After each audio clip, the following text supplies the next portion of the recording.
A long time ago in a galaxy far, far away, Lego Star Wars The Complete Saga.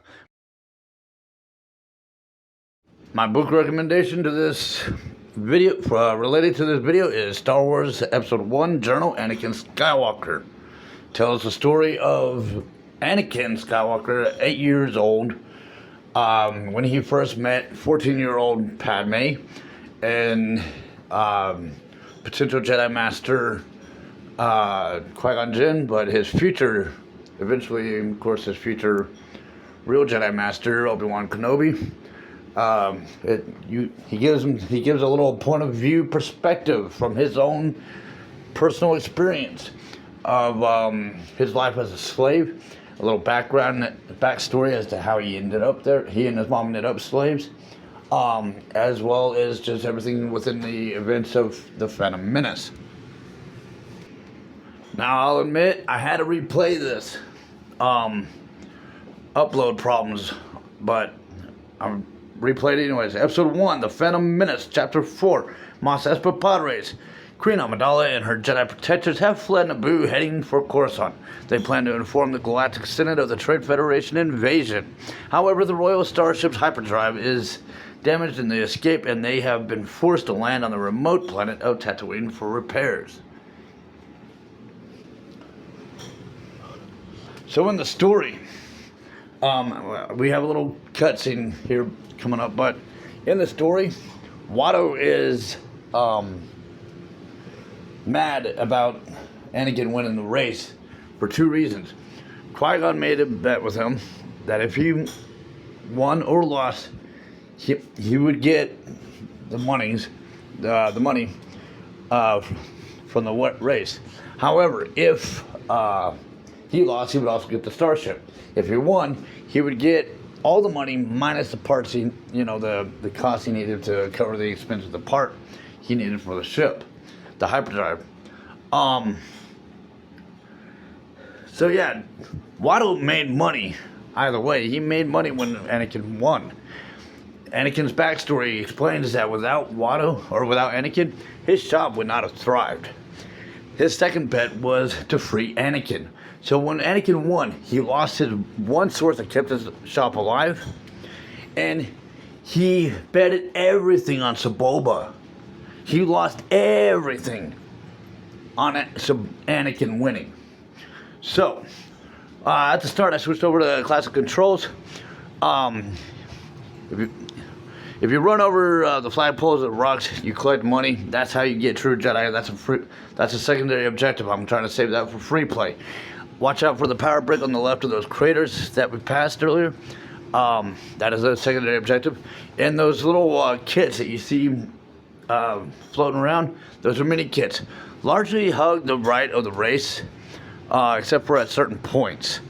If you lose the third lap, it just simply makes you repeat the third lap. You don't have to restart the entire race, just that third lap.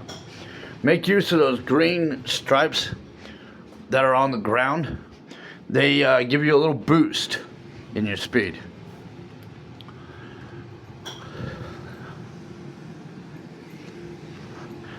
Now along this line, you have mini kits that are kind of either before or after those strip deals. And of course you need the boost, but if you're wanting to save the mini kits for after, for free play, try to be quick on the navigation. That's why I went to classic controls. But if you do accidentally pick up a mini kit, that's okay, because it will reappear in free play anyways. When you grab it again in free play mode, it just won't count because it's already been counted from your story accidental pickup.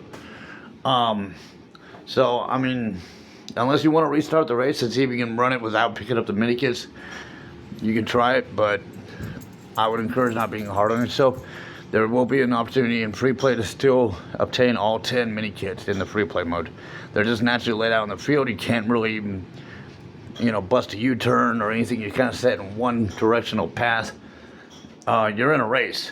But, so if you accidentally picked up a mini kit you know, that's understandable. Like I said, the power brick, it's another secondary feature to the game. I mentioned about the craters. They're coming up here. We passed it twice already. The power brick is to the left side. You might have seen it, a little red brick on the left side of the crater. That's why I'm hugging the right of the craters.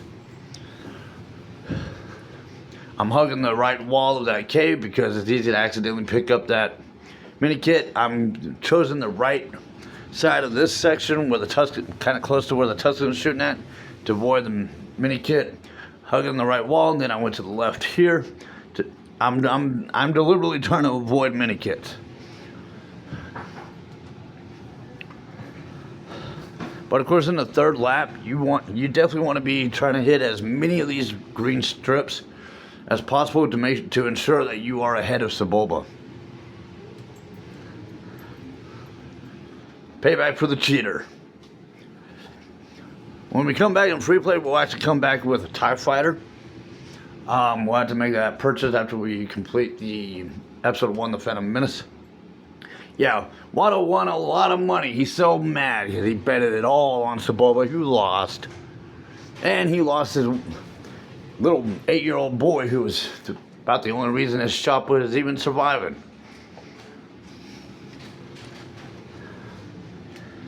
So you should have Anakin Skywalker's pod racer. You should have access to purchase Sebulba's pod racer in the Cantina store. We have new gold brick, and we have access to pre-play and challenge mode now. Continue the story.